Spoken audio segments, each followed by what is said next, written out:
Durasina nupe Bekakon kabdo Yonda tabe kufe Siko fala garu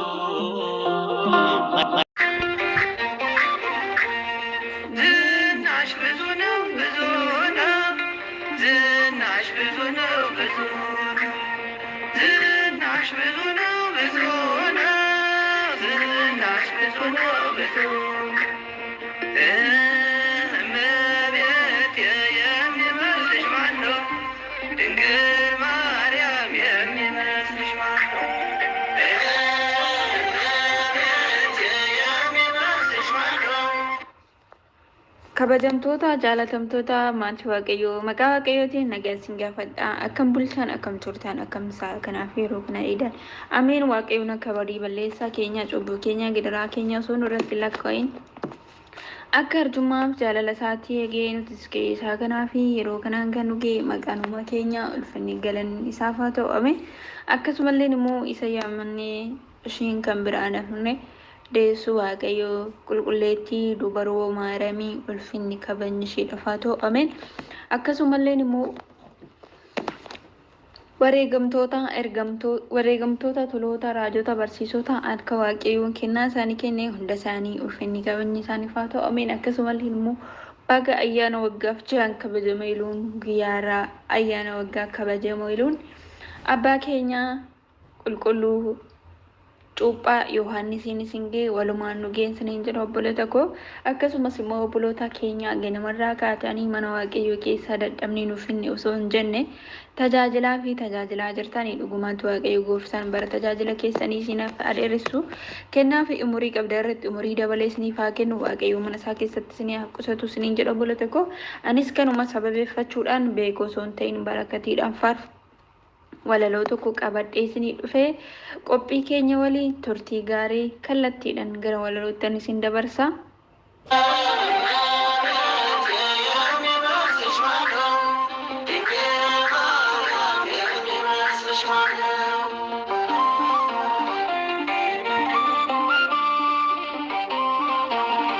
qopheessituun qophii walaloo kanaa obboleettii keessaa dadhabduu fi cubbamtuu walatta haanaa kallattiidhaan gara walalootti isin dabarsaa walaloon koo mata dureen isaa na ijaarii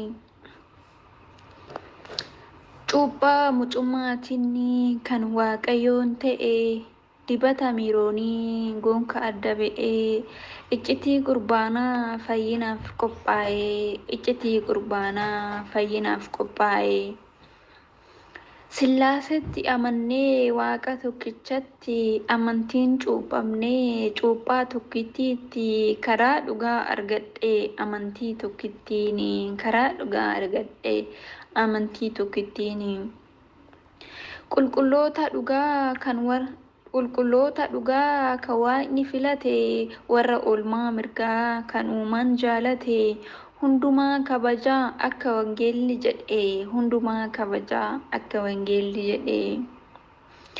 garuu faallaa jireenyi koo ta'ee hundumtuu na jalaa badeera harca'ee ogummaa jaalalaa duwwaa na harkaa ta'e tabastiistuu cubbuu hundaa ta'ee waaqa koo addunyaa jettee filattee foon koo ishee ijaaramtee diigamtee lubbuun koo fakkaattee buluudhaaf cubbuu na maleeffattee hunda waliif galuu fi cubbuu hundaa raawwattee harka jabaataadhaanii lubbuun koo diigamte mana qulqullummaa goonkaa irraanfattee seentee baati malee yoom beektee kabajjee ijaarsi ishii kufee diigamtee fajajjee gooftaa koo na ijaarii maaloo ilma dubaree sifaana jiraadhee alatti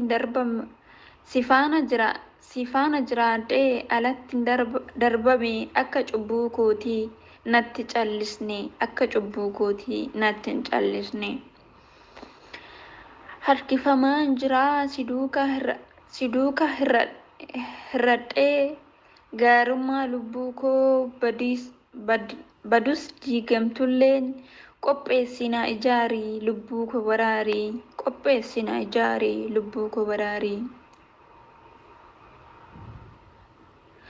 Annan tattaafadhaa umurii naaf dabalii cubbuu koo naaf obsii lubbuu koo baraarii diigamee akka hin hafne maaloo na ijaarii diigamee akka hin hafne maaloo na ijaarii. Ameen. Kakaasee kan na jalqabsiisee na xumursiisee Waaqayyo makuuf galanni haa ta'u. Kallattumaadhaan hundi keessan waan waliin turtaniif galatooma.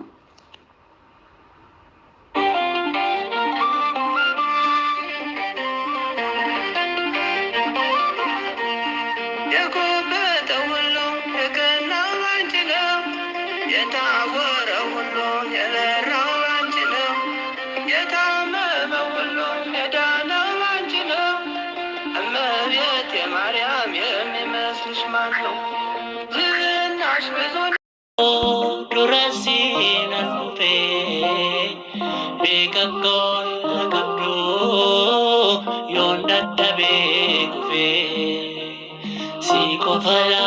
garu